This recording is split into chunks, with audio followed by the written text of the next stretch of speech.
Hello aspirants, welcome back to VIPS academy. నేను మీ Ashok. So APSC group 2 మనకి 1:2 list అయితే ఇచ్చారండి. సో దీని తర్వాత అంటే సర్టిఫికేట్ వెరిఫికేషన్ ఉంటుంది అని తెలుసు. దాని తర్వాత మరి సిపిటి కూడా కండక్ట్ చేయాల్సి ఉంటుంది.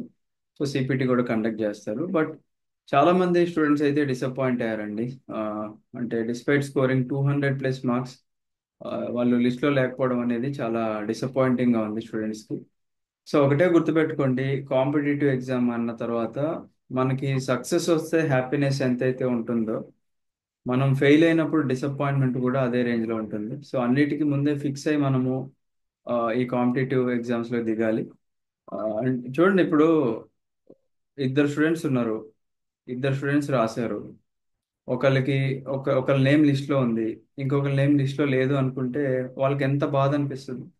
ఎందుకంటే ఆల్మోస్ట్ ఇక్కడ 2.5 to 3 years ఆఫ్ ఎఫర్ట్స్ పెడుతున్నారు స్టూడెంట్స్ ఇక్కడ. మరి అంత ఎఫర్ట్స్ పెట్టిన తర్వాత లిస్ట్లో పేరు లేదనుకుంటే డిసప్పాయింట్మెంట్ అనేది చాలా ఉంటుంది. బట్ మనం ఇక్కడ కాంపిటేటివ్ ఎగ్జామ్లో ఉన్నాం కాబట్టి ఎటువంటి ఎక్స్ట్రీమ్ మెజర్స్ తీసుకోవద్దు. ఇది మన లైఫ్లో ఒక స్టెప్ అన్నమాట, ఒక చిన్న ప్రాసెస్ అనుకోవాలి.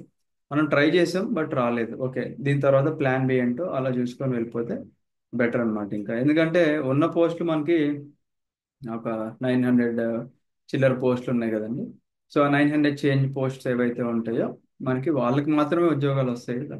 అండ్ ఇక్కడ సక్సెస్ అయిన వాళ్ళు చాలా మంది చూసుకున్నట్లయితే ఎక్కువ లాంగ్ టర్మ్ ప్రిపరేషన్లో ఉన్న వాళ్ళు ఉన్నారు చూసారా, వాళ్ళు ఎక్కువ సక్సెస్ అయ్యారు. అంటే మధ్యలో ఎక్కడా కూడా డీవియేట్ అవ్వకుండా, మధ్యలో ఎక్కడ కూడా బ్రేక్స్ ఇవ్వకుండా, మధ్యలో ఎక్కడ కూడా ఈ చెత్త టెలిగ్రామ్ గ్రూప్స్ ఉంటాయి కదండి, స్క్రాప్ అదంతా కూడా ఆ టెలిగ్రామ్లో అంతా కూడా స్టూడెంట్స్ని ఆ, ఒక డీవియేట్ చేసి ఒక వేరే పాత్లోకి తీసుకువెళ్ళడానికి మాత్రమే ఆ గ్రూప్స్ అన్నీ ఉంటాయి అన్నమాట.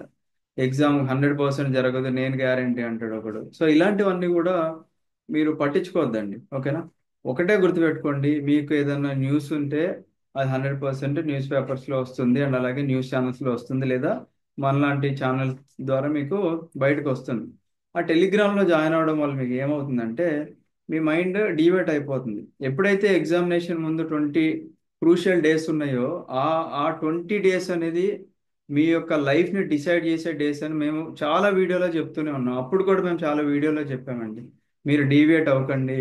మీరు ప్రతిసారి కూడా వర్స్ట్ కేస్కి ప్రిపేర్ అవ్వండి. ఎగ్జామ్ అవుతుందనే అనుకొని మీరు మీ ప్రిపరేషన్ కంటిన్యూ చేయండి, దానివల్ల నష్టం ఏమీ లేదని చెప్పుకున్నాం. One of my close friend, అతను కూడా ఏపీకి చెందినవాడు, ఈ 20 డేస్ టూ మచ్ డిస్ట్రాక్ట్ అయిపోయాడు అనమాట. ఎగ్జామ్లో చాలా అంటే చాలా వర్స్ట్ స్కోర్ వచ్చింది. రివిజన్ చేసే క్రూషియల్ టైంలో రివిజన్ చేయలేకపోవడం వల్ల ఈ టెలిగ్రామ్ ఛానల్ చెప్పిన మాటలు నమ్మి ఎగ్జామ్ జరగదు అనుకున్న పర్సన్ ఎవరైతే ఉన్నారో సరిగ్గా ఎగ్జామ్ రాయలేదు. దాని లైఫ్ అంతా వేస్ట్ అయిపోయింది అనమాట. ఎందుకు లైఫ్ వేస్ట్ అయింది అంటే ఆల్మోస్ట్ ఒక 6 to 7 years ఆఫ్ ప్రిపరేషన్లో ఉన్నారు, ఓకేనా. యూపీఎస్సీ ప్రిపరేషన్లో ఉండి యూపీఎస్సి సరిగ్గా ఆ, అంటే మల్టీ స్టేజ్ ఎగ్జామినేషన్ కాబట్టి అక్కడ ఫెయిల్యూర్స్ని ఎదుర్కొని, అండ్ ఇది ఒక మంచి గోల్డెన్ ఆపర్చునిటీ, దీన్ని ప్రూవ్ చేసుకుందాము అనుకునే టైంలో ప్రిపరేషన్ స్టార్టింగ్లో బాగానే అయింది. ఈ మధ్యలో ఈ డీవియేషన్స్ వల్ల ఒక మంచి ఆపర్చునిటీ కోల్పోయారు అనమాట. సో మీరు ఏ ఎగ్జామ్కి ప్రిపేర్ అవుదాం అనుకున్నా కానీ ఫస్ట్ మీరు రిసోర్సెస్ అన్ని ప్రొక్యూర్ చేసుకున్న తర్వాత వీటన్నిటికీ దూరంగా ఉండండి. సోషల్ మీడియాకి ఒక 6 months దూరంగా ఉండి మీరు సిన్సియర్గా ఎఫర్ట్స్ పెట్టినట్లయితే ఖచ్చితంగా మీకు సక్సెస్ అనేది వస్తుంది. మధ్యలో మీరు గ్యాప్స్ ఇచ్చుకుంటూ చదివినా లేదా మిమ్మల్ని మీరు మోసం చేసుకున్నా కానీ మనకి సక్సెస్ అనేది రాదండి, ఓకేనా. సో ఐ నో హౌ ఆ పెయిన్ ఎలా ఉంటుందో ఐ కెన్ అండర్స్టాండ్. మీరు పెట్టే మెసేజ్లో నాకు తెలుస్తుంది. చాలా మంది ఆ, సార్ నాకు 200+ వచ్చినాయి, 205 వచ్చినాయి, 206, 212 అలా వచ్చినా కానీ లిస్ట్లో పేరు లేదు అని వాళ్ళు మెసేజ్ చేస్తుంటే చాలా బాధ అనిపిస్తుంది. అండ్ ఇక్కడ ఒకటి గుర్తుపెట్టుకోండి, మీ ప్రిపరేషన్లో ఇక్కడ ఎలాంటి లోపం లేదని నేను చెప్పేసి అంటాను. మీరు ప్రిలిమినరీ పేపర్ యొక్క స్టాండర్డ్స్ని చూసి మీరు అందరూ కూడా ప్రిపేర్ అయ్యారు. ఆ స్టాండర్డ్స్ చాలా అంటే చాలా బాగుంది. That is the perfect paper. అలాంటి పేపరే ఒక స్టూడెంట్ ఎక్స్పెక్ట్ చేయాలి. అలాంటి పేపర్ యొక్క స్టాండర్డ్ని స్టూడెంట్స్ 100% రీచ్ అవ్వాలి. Maybe this is the only time APSC వాళ్ళు గ్రూప్ 2లో అంత ఈజీ పేపర్ ఇచ్చారు అని అనుకోండి, but don't expect it every time. ప్రతిసారి కూడా ఇలానే వస్తుందని అయితే ఎక్స్పెక్ట్ చేయకండి. అంటే ఇక్కడ టూ మచ్ బేసిక్స్కి వెళ్ళిపోవడం అనేది స్టూడెంట్స్కి చాలా ఇబ్బందికరమైన సిచ్యువేషన్కి తీసుకువెళ్ళింది అనమాట. ఇప్పుడున్న పేపర్స్ అన్ని కూడా అంటే మీరే చూడండి, కానిస్టేబుల్ పేపర్ అయినా, ఏపీకి సంబంధించిన ఎస్ఐ పేపర్ అయినా, లేదా ఇంకా అదర్ ఈక్వలెంట్ పేపర్స్ ఏదైనా చూసుకున్నట్లయితే పేపర్ స్టాండర్డ్స్ అనేవి పెరిగాయి. అలాంటి టఫ్నెస్ ఉన్న ఆ, ఈ ఈ కాంపిటేటివ్ వరల్డ్ లో సడన్ గా ఒక పేపర్ అంత ఈజీగా ఇవ్వడం వల్ల స్టూడెంట్ మైండ్ సెట్ ఏమైపోయింది అంటే క్వశ్చన్స్ అన్ని కూడా చాలా ఈజీగా వచ్చేసినాయి అని చెప్పేసి ఎక్కువ నెగిటివ్ అటెంప్ట్ చేయడం ట్రై చేశారు అనమాట. అండ్ చాలా మంది స్టూడెంట్స్ ఇక్కడ డిసప్పాయింట్ అవ్వడానికి వన్ ఆఫ్ ద రీజన్ ఇంకోటి ఏంటి అంటే మేబీ వాళ్ళకి అవేర్నెస్ ఉండకపోవచ్చు అండి. అంటే స్టూడెంట్స్ కూడా తప్పట్లేం. అంటే నెగిటివ్ మార్కింగ్ ఉన్న ఎగ్జామినేషన్ లో ఇక్కడ ఏమవుతుంది అంటే మనకి యాక్యురసీ మెయింటైన్ చేయాలి. వాళ్ళు యాక్యురసీ మెయింటైన్ చేయకోకుండా ఆల్మోస్ట్ అన్ని క్వశ్చన్స్ మనకి అటెంప్ట్ చేసేయడం వల్ల ఇక్కడ ఏమైంది అంటే చాలా మైనస్ లోకి వెళ్ళిపోయారు. అండ్ వీళ్ళు స్కోర్స్ క్యాలిక్యులేట్ చేసుకోవడం కూడా ఎలా క్యాలిక్యులేట్ చేసుకున్నారు అంటే ఇప్పుడు ఫర్ ఎగ్జాంపుల్ ఒక 100 క్వశ్చన్లు ఉన్నాయనుకోండి, ఎగ్జాంపుల్ చెప్తున్నా. వాళ్ళు ఒక 60 కరెక్ట్ పెట్టారు, 40 రాంగ్ పెట్టారు అనుకోండి. వాళ్ళ స్కోర్స్ 60, ఆ 40 రాంగ్ అయిన వాటికి ఇంటూ 1/3 నెగిటివ్ తీయట్లేదు వాళ్ళు. అలా తీయకోకుండా చాలా మంది చాలా ఎక్కువ స్కోర్లు చెప్పుకున్నారు మొన్నటి వరకు. తర్వాత ఇప్పుడు ఫైనల్ కి వచ్చిన తర్వాత మళ్ళీ చెక్ చేసుకొని ఆ నెగిటివ్స్ కూడా తీస్తే చాలా అంటే చాలా స్కోర్స్ తగ్గిపోయినాయి అన్నమాట. సో పేపర్ స్టాండర్డ్ అనేది మనకి ఎప్పుడు ఎలా ఉంటుందో చెప్పలేము. సో ఈసారి అంటే మీరు దీని నుంచి ఏం నేర్చుకున్నారు లెసన్ అంటే అప్పుడప్పుడు మనం బేసిక్స్ కూడా స్ట్రాంగ్ గా ఉండాలి అని చెప్పేసి చెప్తూ ఉంటాం కదా. సో బేసిక్స్ కూడా మీరు స్ట్రాంగ్ చేసుకోండి. ఇప్పుడు మళ్ళీ నోటిఫికేషన్స్ వస్తాయి. ప్రిపేర్ అయ్యే వాళ్ళు ఎవరైతే ఉంటారో మై సిన్సియర్ సజెషన్ ఇస్ మీరు ఖచ్చితంగా ఎన్సీఆర్టీలు చదవండి. ఎన్సీఆర్టీలు 6th నుంచి 12th క్లాస్ వరకు మీరు చదువుకున్నట్లయితే that will be a good basic foundation అని చెప్పేసి అంటాను. ఫౌండేషన్ లేకుండా మీరు డైరెక్ట్ గా ఎన్ని క్లాసెస్ విన్నా లేకపోతే మీరు ఎంత ప్రిపరేషన్ చేసుకున్నా కానీ వేస్ట్ అండి. ఎందుకంటే మీకు ఒక 3 స్టేట్మెంట్స్ ఇచ్చి హై లెవెల్ స్టేట్మెంట్స్ ఇచ్చారు, మీరు దానికి ఆ హై లెవెల్ స్టేట్మెంట్ తగ్గట్టుగా మీ ప్రిపరేషన్ ఉంది, వాటిని ఆన్సర్ చేశారు.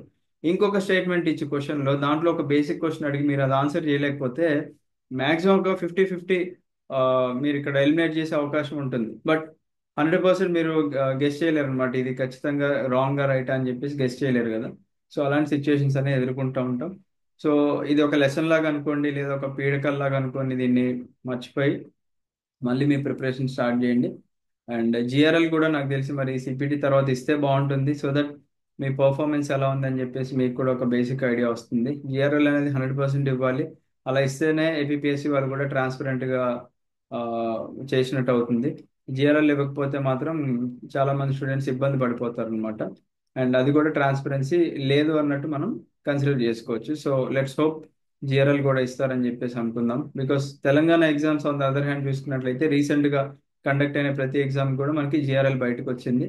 అండ్ స్టూడెంట్స్ కి తెలిసింది ఓకే మన క్యాడర్ అంటే మన ర్యాంక్ కి ఏ క్యాడర్ వస్తుంది, లేదా మనకు వచ్చిన మార్క్స్ కి మనం ఏ పొజిషన్ లో ఉన్నామని చెప్పేసి తెలుసుకోవాల్సిన బాధ్యత మనలో ఉందన్నమాట. ఇప్పుడు తెలంగాణలో అంటే 2 స్టేట్స్ లో కాంపిటీషన్ అలానే ఉంది. ఒక్క మార్క్ కండి దాదాపుగా 200 నుంచి 300 స్టూడెంట్స్ ఉంటున్నారండి. మీరు నమ్ముతారో లేదో. ఫర్ ఎగ్జాంపుల్ ఒక 310 అనే మార్క్ వచ్చింది అనుకోండి. ఆ 310 అనే మార్క్స్ కి ఒక 200-300 ఉంటారు. 305 అనే మార్క్స్ కి ఒక 200-300 ఉంటారు. అలా ఆ లిస్ట్ మొత్తం రాసిన ఆస్పిరెంట్స్ అందరూ కూడా కాంపిటీషన్ అనేది చాలా హెవీ కాంపిటీషన్ అయిపోయింది ఈ రోజుల్లో. మరి జాబ్ వస్తుందా రాదా అనేది it all depends on your efforts అనమాట. మీరు పెట్టే ఎఫర్ట్స్ బట్టి ఉంటుంది కాబట్టి మీరు ఎక్కడ కూడా మిమ్మల్ని మీరు తక్కువ అంచనా వేసుకోకండి. అందరూ కూడా టాలెంటెడ్ పర్సన్సే. బట్ మీరు పెట్టే ఎఫర్ట్స్ని బట్టి ఉంటుంది అండ్ మీరు పెట్టే కన్సిస్టెన్సీని మీదే డిపెండ్ అయి ఉంటుంది అనమాట. సో మళ్ళీ స్ట్రాంగ్గా తిరిగి రండి. స్ట్రాంగ్గా మళ్ళీ మీరు ప్రిపరేషన్లోకి రండి. డెఫినెట్గా మీ సక్సెస్ అనేది వస్తుంది. మేబీ మరి గ్రూప్ 1 అండ్ గ్రూప్ 2 పడే అవకాశాలు ఉన్నాయని అంటున్నారు. ఐ డోంట్ నో మరి ఎంతవరకు అది నిజం అనేది. కొద్దిగా జాబ్ క్యాలెండర్ లాంటిది ఉంటే స్టూడెంట్స్కి హెల్ప్ అవుతుంది. Without a job calendar students కూడా చాలా డిమోటివేటెడ్ గా ఉంటున్నారు. అండ్ అసలు వస్తుందా లేదా నోటిఫికేషన్, మా ప్రిపరేషన్ వేస్ట్ అవుతుంది అనే స్టేజ్కి వెళ్ళారు. ఒకటే గుర్తుపెట్టుకోండి, ప్రిపరేషన్ అనేది మీది ఎప్పటికీ కూడా వేస్ట్ అవ్వదు. మీకు ఏపీఎస్సి జాబ్స్ రాకపోతే ఏంటంటే సెంట్రల్ గవర్నమెంట్ లో ప్రతిసారి కూడా జాబ్ క్యాలెండర్ ఇచ్చే నోటిఫికేషన్స్ చాలా ఉన్నాయి. సో వాటికి ప్రిపేర్ అవ్వండి. వాటికి ప్రిపేర్ అవుతూ ఉన్న ఫేజ్ లో మీరు ఈ నోటిఫికేషన్స్ వస్తే అప్పుడు వీటికి మళ్ళీ ప్రిపేర్ అవ్వండి. అంతేగాని నేను నోటిఫికేషన్ వస్తేనే ప్రిపేర్ అవుతా అనుకుంటే అది మీ టైం అంతా వేస్ట్ అవుతుంది. అండ్ కాంపిటేటివ్ ఎగ్జామ్స్ లో కూడా మీరు మాక్సిమం 2 to 3 years కన్నా ఎక్కువ పెట్టకండి ఇప్పుడున్న డేస్ లో. ఎందుకంటే మీరు 2 to 3 years ఆఫ్ ఎఫర్ట్స్ పెట్టినప్పటికీ కూడా రావట్లేదు అనుకున్నప్పుడు you better choose plan B. ఓకేనా. అంటే మీరు ఇక్కడ ఏదో రాంగ్ పాత్ లో వెళ్తున్నట్టు, లేదా మీ ప్రిపరేషన్ ఏదో లోపాలు ఉన్నట్టు వాటిని సరి చేసుకొని ఇంకొక అవకాశం ఇంకొకసారి ప్రిపేర్ అవుతారు అనుకుంటే ప్రిపేర్ అవ్వచ్చు. లేదనుకుంటే ఇప్పుడున్న కాంపిటేటివ్ ఫీల్డ్ లో మనం ఎక్కువ టైం వేస్ట్ చేసుకోలేమండి. ఓకేనా? బికాస్ మీ కెరియర్ కూడా ఇంపార్టెంట్ కదా. సో ఇవన్నీ కూడా దృష్టిలో పెట్టుకోండి. సో మళ్ళీ స్ట్రాంగ్గా తిరిగి వస్తారని చెప్పేసి అనుకుంటున్నాను. చూద్దాం, జిఆర్ఎల్ ఇస్తే మనకు కూడా క్లారిటీ వస్తుంది. సో మళ్ళీ ప్రిపరేషన్ అయితే కంటిన్యూ చేయండి. Your day will come. డెఫినెట్గా మీరు పెట్టిన ఎఫర్ట్స్కి యువర్ డే విల్ కమ్.